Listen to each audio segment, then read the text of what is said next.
Après la prise des Tuileries, la monarchie est suspendue. Il faut donc définir le nouveau régime politique de la France.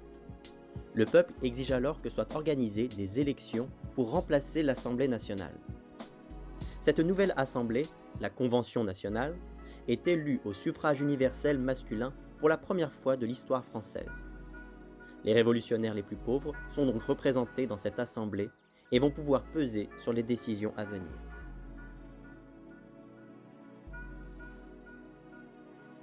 Pendant que ces élections sont organisées, la France doit faire face aux attaques de la Prusse et de l'Autriche, qui mettent leurs menaces à exécution. Dans un premier temps, ses ennemis semblent inarrêtables.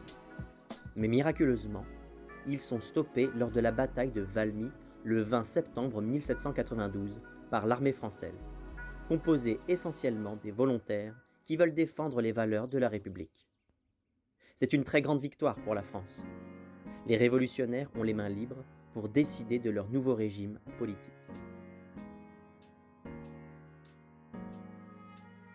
Dès le lendemain, la Convention nationale nouvellement élue abolit définitivement la monarchie et proclame la naissance de la première République française, qui débute le 22 septembre 1792.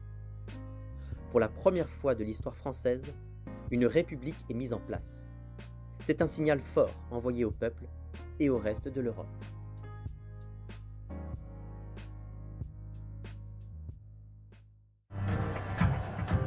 Galvanisée par cette victoire inespérée, la nouvelle Convention nationale décrète officiellement, le 21 septembre, l'abolition de la monarchie en France. Et le lendemain, le 22 septembre 1792, la Convention décide que tous les actes officiels du pays seront désormais datés de l'an 1 de la République française. Une république qu'il faut maintenant incarner.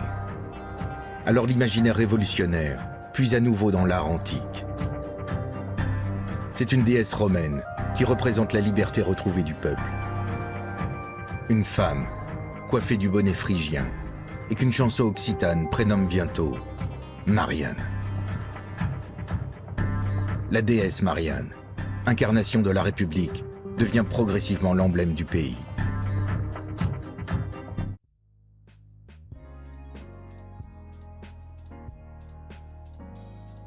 Le 22 septembre 1792 marque un tournant dans l'histoire de la France et dans la Révolution, puisque, pour la première fois, ce ne sera pas un roi qui aura le pouvoir, mais c'est bien le peuple, par l'intermédiaire de ses délégués qui l'exercent. Les révolutionnaires, notamment les plus extrêmes, sont prêts à défendre ce régime coûte que coûte, d'où leur devise « Unité et indivisibilité de la République, liberté, égalité, fraternité ou la mort ». Mais il reste une épineuse question pour les républicains. Que faire de cet ancien roi de France dont on se méfie et dont la simple existence menace cette toute jeune république ?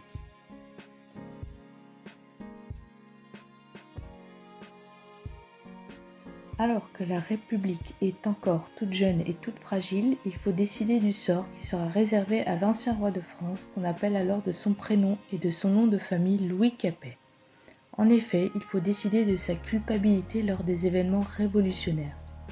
Un procès s'ouvre alors devant les représentants de la nation, la Convention nationale.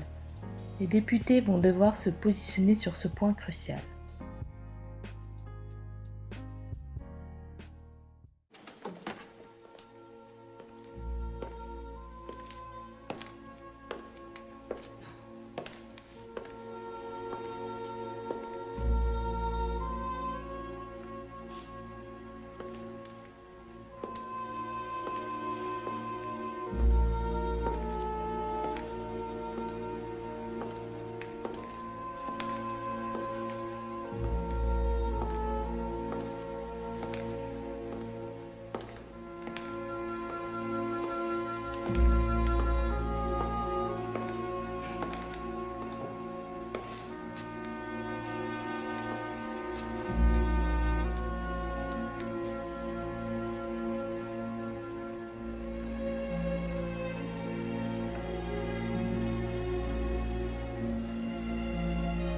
Vous pouvez vous asseoir.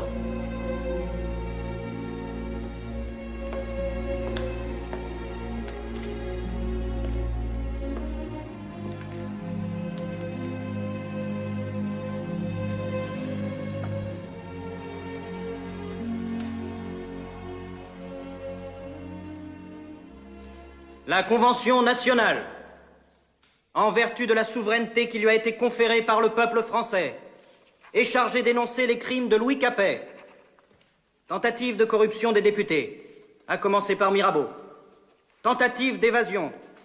Massacre du Champ de Mars. Le procès dure une semaine et Louis Capet tente de se défendre et de s'expliquer. À la fin du procès, les députés doivent se prononcer publiquement. À la quasi-unanimité, ils le reconnaissent coupable pour ses actes contre-révolutionnaires. Par contre, sa sanction est moins consensuelle. Par 53 voix d'écart sur 721, il est condamné à la mort sans condition et immédiate. On voit sur ce document la position de certains députés comme Robespierre ou Danton, en haut de la feuille, qui ont voté pour la mort. C'est une décision radicale et sans retour possible, qui montre la détermination des députés qui veulent à tout prix éviter un retour à la monarchie en exécutant l'ancien roi.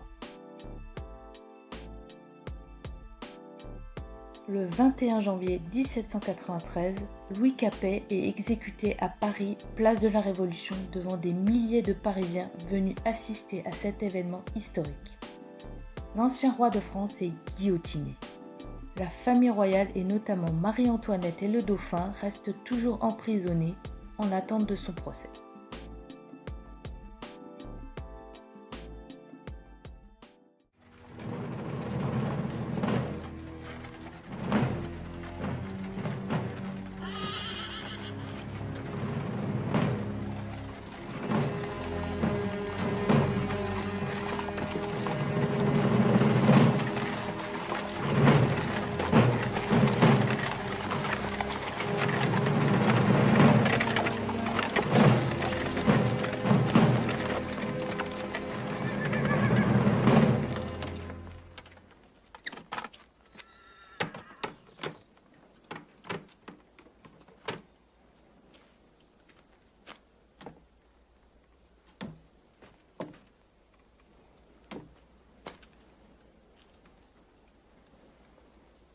Citoyen, dites-moi ce que je dois faire, monsieur. Il faut enlever votre redingote et votre cravate.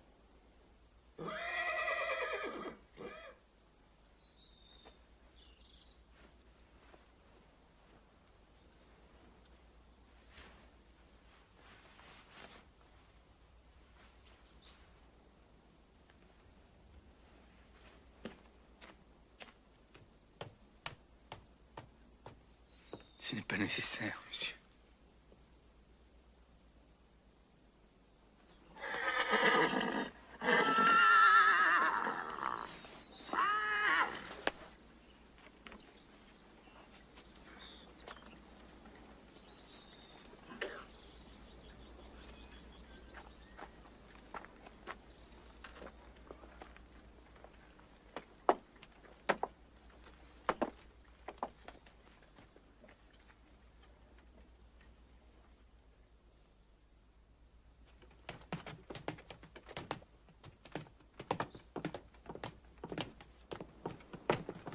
Je meurs, innocent de tous les crimes dont on m'accuse. Je pardonne à ceux qui sont coupables de ma mort. Et je prie Dieu pour que le sang que vous allez répandre ne retombe jamais sur la France.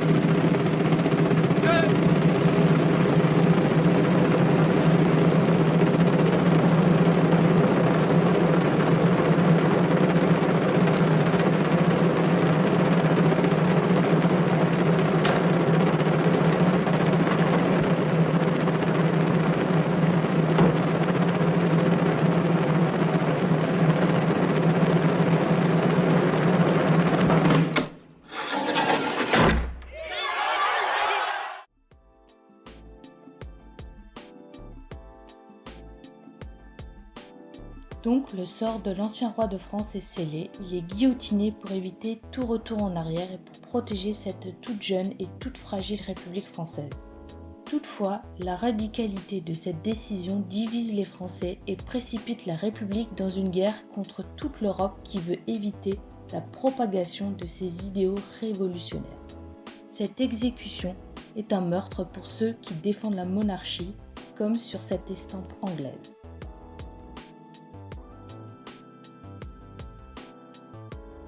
La jeune et fragile République doit, dès le début, faire face à ses ennemis. Avec l'exécution de l'ancien roi de France, les monarchies européennes s'unissent pour faire la guerre à la République. L'Autriche, la Prusse, l'Angleterre, le Piémont et l'Espagne. Les monarques veulent à tout prix éviter la propagation des idéaux révolutionnaires. La France est assaillie de toutes parts. On le voit sur cette carte, avec les fronts représentés par des flèches vertes. À l'intérieur même de la France, la République ne fit pas l'unanimité. En effet, une partie de la population est attachée au fonctionnement de l'Ancien Régime et notamment à l'Église. Certains, comme en Vendée ou en Bretagne, se soulèvent. Ce sont les Vendéens et les Chouans. Ils obligent l'armée de la République à mener des batailles à la fois aux frontières contre les monarchies extérieures, mais également dans l'ouest de la France pour faire face à ces contre-révolutionnaires. Sur la carte, c'est la zone indiquée avec le figuré zonal violet.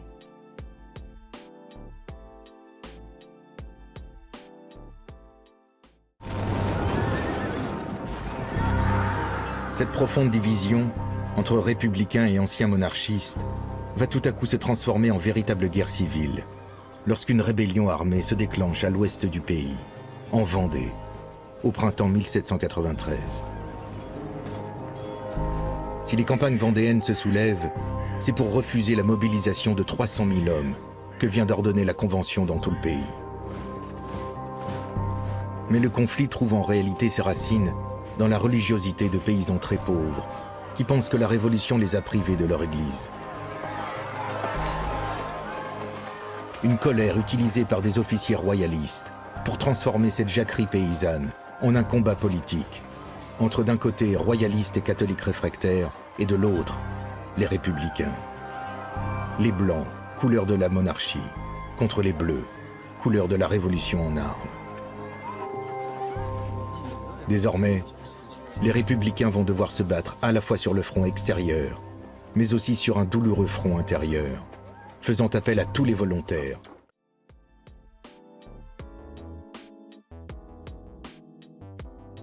Enfin, le camp même des révolutionnaires se divise. Les décisions violentes prises par les députés de la Convention nationale ne font pas l'unanimité, et certains souhaitent un retour à l'ordre, s'opposant ainsi à l'agitation populaire. Dans certaines villes comme Lyon et dans certaines régions, indiquées avec un figuré vert sur la carte, on se soulève contre la Convention. C'est la révolte fédéraliste.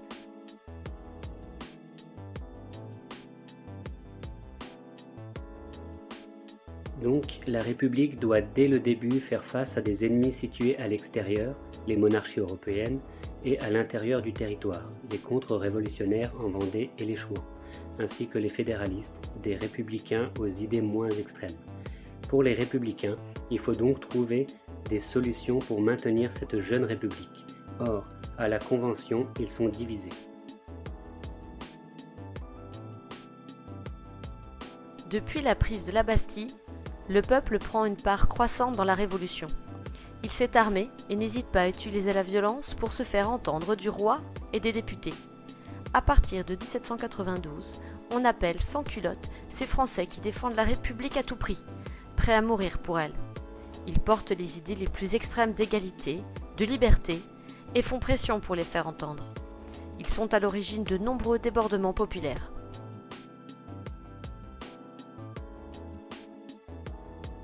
À la Convention, les députés sont tous républicains, mais ils sont divisés en 3 grands groupes. À droite siègent les Girondins, qui veulent arrêter là la Révolution et qui se méfient des excès du peuple. Ils défendent la sécurité et sont plutôt les porte-parole des bourgeois. À gauche, en haut de l'Assemblée, d'où leur nom, siègent les Montagnards. Ils sont très proches des sans-culottes et sont leurs porte-parole.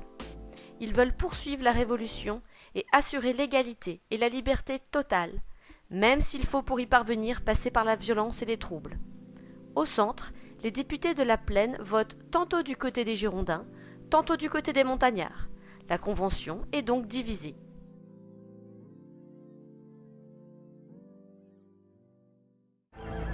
Cette dangereuse aggravation de la guerre va tout à coup accentuer les tensions politiques au sein de la Convention nationale.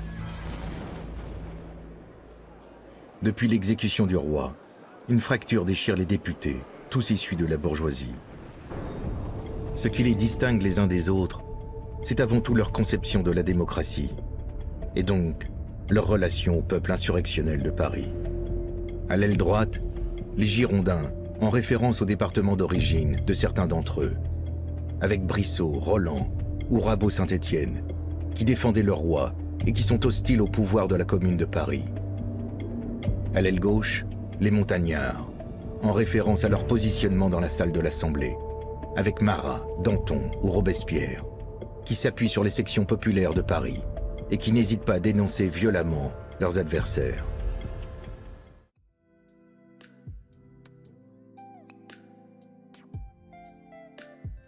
Si les Girondins dominent la Convention dans un premier temps, la pression des sans-culottes se fait de plus en plus importante.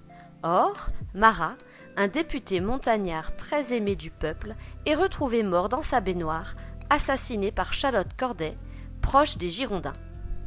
Un grand mouvement populaire se lance donc pour faire arrêter les Girondins. Les députés de la montagne prennent donc les rênes du pouvoir.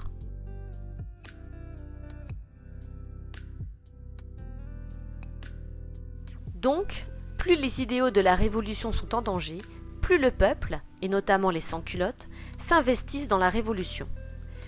Ces derniers sont prêts à tous les excès pour défendre leur cause, et leurs idées sont relayées par les députés de la montagne.